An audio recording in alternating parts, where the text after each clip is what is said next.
Какво става, хора? Тук е Чек Импакта и както знаете от самото заглавие, днес ще снимаме м- видео относно как да станете хакер, топ 10 джаджи за начинаещи. И така, м- да не губим толкова много време и да започваме.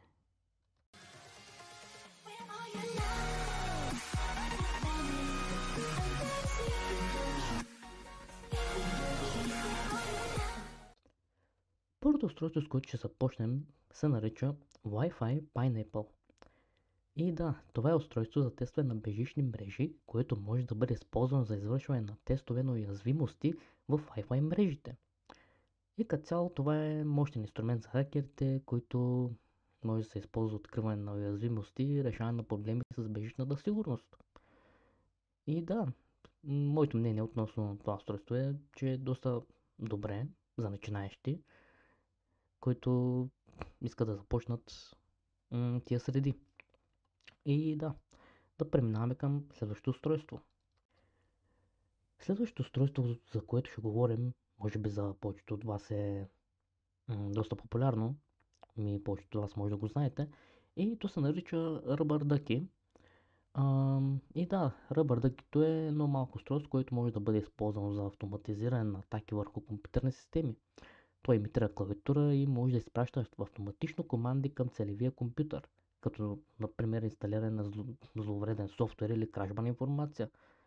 И да, доста приятели имам, които използват ръбърдъки, то това е USB, само че изпълнява един payload автоматично, когато го пъхнете в даден компютър и може директно да ми инсталира и ransomware. Затова, затова внимайте кой какво ви дава и какво си пъхате в компютъра. И да, третото устройство, което искам да включа тук се казва Bashbunny. И да, това е устройство, което може да бъде използвано за автоматизиране на тестове на уязвимости в компютърни системи. То може да изпраща команди към целевия компютър и да събира информация за него, като например списък с активните потребители или пароли.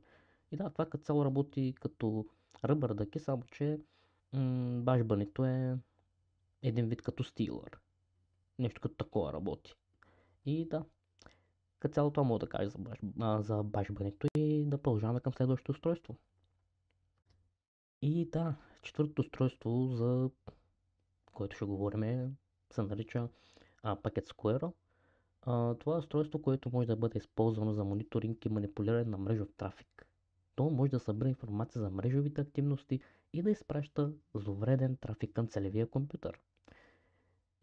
Да, лично аз наскоро научих за това устройство и не мога да кажа толкова много за него. И да, а, да продължаваме към следващото устройство. И да, следващото устройство лично мен доста ме изкефи. И то се нарича LAN Turtle. И сега ще ви обясня какво е това. И да, това е устройство, което може да бъде използвано за контрол на компютърни системи, свързани към локалната мрежа. То може да изпълнява команди на целевите компютри да събере информация за тях. И да, това е нещо като тип Man in the Middle Attack, където вие сте човекът в средата и може да контролирате всяко едно устройство. Да кажем, вие сте между Wi-Fi и целевия компютър и така вие може да контролирате тези устройства без жертвата да разбере, че вие сте реално там. И да, това може да съвпада към категория на ратове. Ам, Като цяло, да, това е доста добро устройство и мисля да продължим към следващото, което е доста интересно. Следващото устройство се нарича SharkJack. И да, това е малко устройство, което може да се използва за събиране на информация от компютърни системи чрез физически достъп до тях. То може да събира информация като логове, пароли и други важни данни и да ги изпраща към злонамерени хакери. И като цяло това работи последния начин. Извиняйте. Да кажем, вие пъхате това устройство в даден компютър, то събира цялата информация и това устройство като е ам, хукнат, като е закачен към други устройства, където данните ще се изпратят. Примерно те са закачени при мен и при моите приятели и аз пъхам това устройство или мой приятел отива при жертвата и го пъха в неговия компютър. Всичко го излича от този компютър и го изпраща към нас.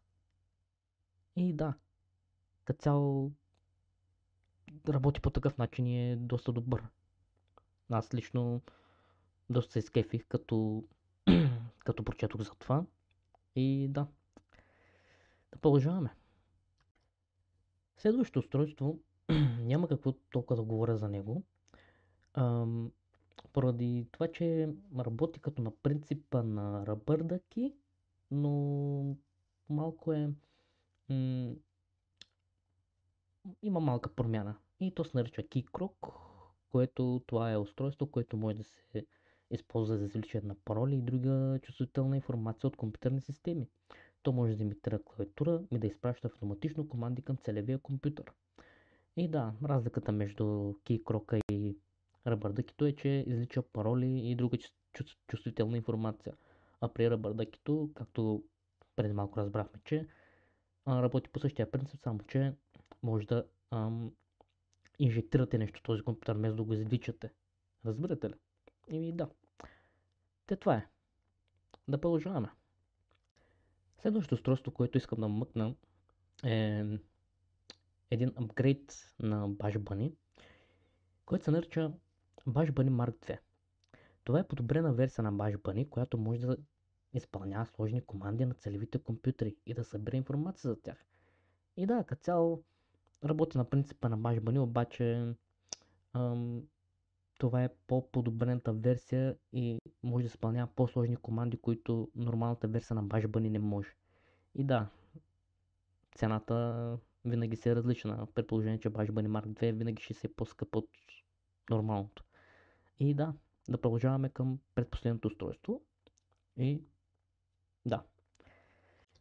И следващото устройство е пак един апгрейд на една от устройствата, които споменахме преди малко. И тя е Wi-Fi Pineapple Tetra.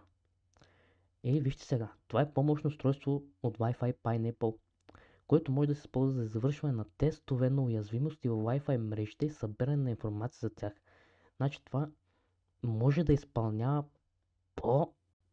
по-мощни и по-добри неща от нормалната версия на Wi-Fi Pineapple, за което говорихме преди малко. И да, изпълнява същите функции, само че това е по-мощната версия. И да преминаваме към едно последно устройство, което повечето от вас го знаят. И да. Ето, че стигнахме до последното устройство.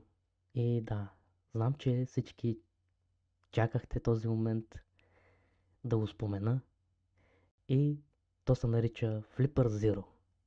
Да, всички от вас, даже повечето от вас го знаете това устройство. И нека ви кажа какво е това устройство. Това е малко устройство, което може да се използва за изпълнение на различни функции, свързани с хакерството и тестването на сигурността на компютърните системи. Той има вградена клавиатура и дисплей и може да се свърже към компютър чрез USB порт или безжично. И